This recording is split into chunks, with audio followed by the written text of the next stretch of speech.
I'm Kate Stalter with Investors.com. We've already looked at the C in CanSlim, showing the importance of strong current earnings growth. Now let's move on to the A, annual earnings per share. You want current and long-term earnings growth together with earnings acceleration. So where can you find stocks that show this kind of growth? The fastest way is by using IBD's earnings per share rating. This rating compares all stocks based on earnings growth.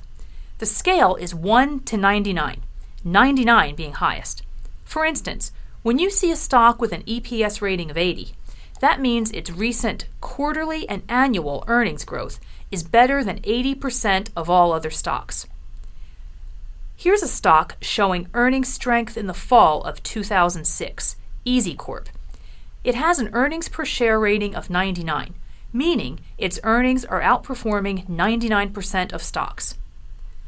But earnings growth isn't all you need to know about a stock.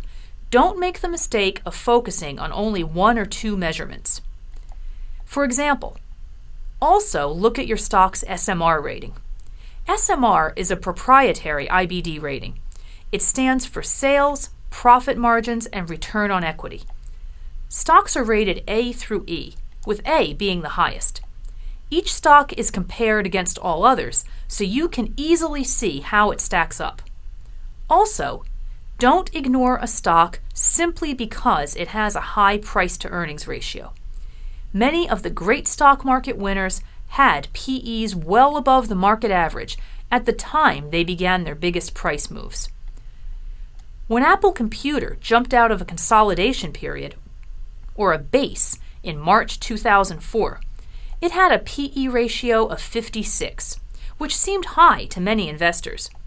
But those investors would have missed out on Apple's run of nearly 600% between 2004 and 2006 if they avoided Apple simply because it had a higher PE.